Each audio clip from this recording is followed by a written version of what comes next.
What will you discover in your hidden past and repressed memories? And what about the hopes and dreams left for you by your ancestors? This week's episode of Demon Slayer is not only deep, but lets you really think about your own destiny. Hey guys, this is Cal from Varistudiostv, the who's, what's, where's, when's, and tens of anime. And today we'll be looking at 10 details and facts that you missed in the last episode of Demon Slayer, Layered Memories. As usual, I'll try to keep away from spoilers, but light spoiler warning. So without further ado, let's begin, shall we? Starting us off at number 10, episode name, Layered Memories. So Demon Slayer seems to be heating up even more, and I know last week I said that episode was the best, but it has nothing compared to this one. The animation is popping off. But anyways, this week's episode features some really important scenes from both the present and the past, one of which being Kyojiro's father, the previous Flame Hashira, Shinjiro. He is now letting us know exactly what happened to him and why he's so bitter, and finally admitting how talented our favorite Flame Hashira, Rengoku, was. On top of that, he is now coming to terms with everything that not only happened to his wife, but Rengoku as well, showing that Tanjiro's headbutt really did do the trick. It's really good to see him repair the manual to what he destroyed. Let's hope that Tanjiro gets to see it this time. At our number 9, Daki's transformation. So now we're actually getting much closer to Daki's real strength. As you can see, when her sash returned to her, her hair color changed and she gained a significant power boost, not only in her strength, but her speed, perception of her techniques, and even more, showing that Tanjiro was never a match for her in the first place. Eagle-eyed viewers would also see that from the previous episode, Daki was playing with her food for a little bit, in not taking Tanjiro seriously. And I must say, she's even prettier now with the white hair, don't you think? At our number 8, Nezuko joins the fight. Just like we saw in the opening, Nezuko was bound to join the fight sooner or later, and it seems she's pissed. How dare you hurt my brother, she must be saying. And coming in, what great timing, as Tanjiro was literally on the verge of death. But Nezuko, does she look a little different to you? She hasn't really fought at her full strength since she fought the Temari demon. Of course, she did play some smaller roles in fighting other demons like Enmu and helping Tanjiro on his mission. But this time, she's going against an upper rank that even Tanjiro's Hinokami couldn't beat. Let's see how this beatdown goes. Demon waifu versus demon waifu. At our number 7, Remorse and Regrets from Rengoku's dad. So I touched on this a little bit earlier, but I didn't place much emphasis on it as much as I could. So why not add an extra entry? So Shinjiro was the one who first told us about sun breathing, and that the Flame Hashiras seem to keep a diary or book reference on it. Because of his backstory, we now begin to feel what he does and understand his motives.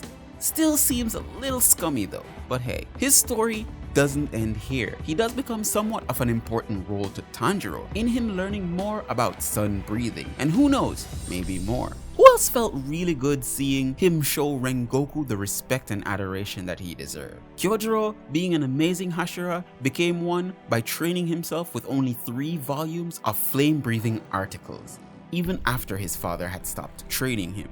What a true genius, if anyone would say so. At our number 6, Tanjiro's true power. So in this episode, we get to see Tanjiro pop off. Even though Daki got a really nice power boost, so did Tanjiro. Fueled by rage and the words of his distant ancestor, he blasts Daki with a flurry of unpredictable attacks, showing that he has much more to offer. But there are a few questions that we need to have answered. I wonder what the show will show us in the future. I'm pretty sure they will answer. Halfway through our list at number 5, Tanjiro's words. A link to the past, as you know, is heavily themed within this episode. And though a bit of exposition from our favorite demon waifu, we get to see why Muzan is so hell-bent on killing Tanjiro. It seems his cells remember an ancient warrior who he ran into, and Tanjiro seems to embody the very essence of this demon slayer, causing Muzan's cells to quiver in their boots.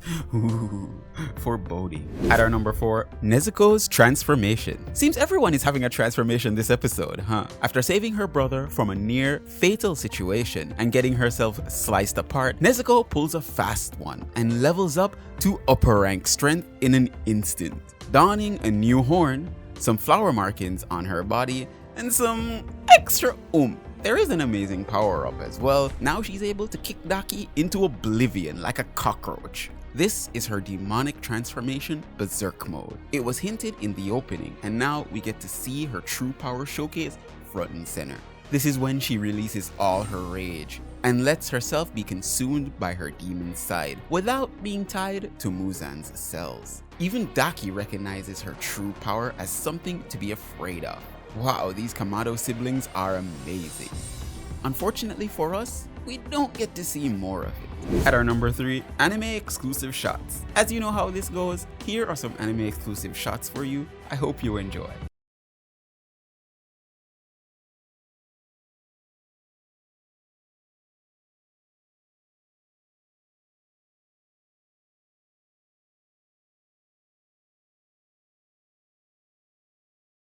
At our number 2, you know what comes after anime exclusive shots, some manga comparisons. Here we go, enjoy.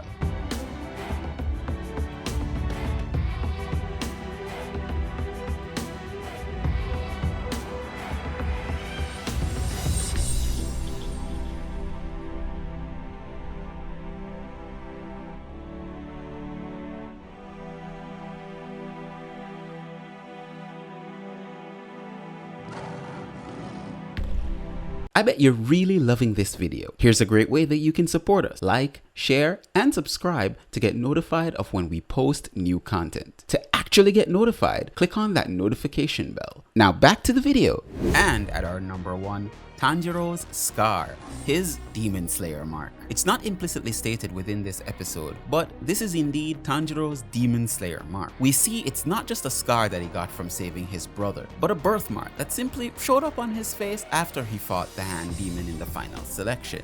With the true activation of his Demon Slayer mark, we now see his blood begins to boil, giving him a great boost in power, allowing him to keep up with Daki's own power boost. This also sparked Muzan's cells to start trembling in their boots. Gosh, was anyone else super hyped for this?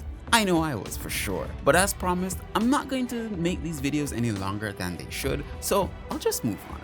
And so that's it for the end of our video. Really love how you guys are enjoying this series for sure. I wasn't sure if I wanted to do this, but I'm starting to really enjoy it and really get into the swing of things. I started it a little late at episode 3, but I'll work a little bit harder on releasing the other 2 during the week sometimes, but no promises there. Anyways, if you haven't seen the other episodes in this series as yet, I'll leave a playlist on screen and the previous episode. Thank you guys again for joining me, and peace out V Nation, stay safe out there.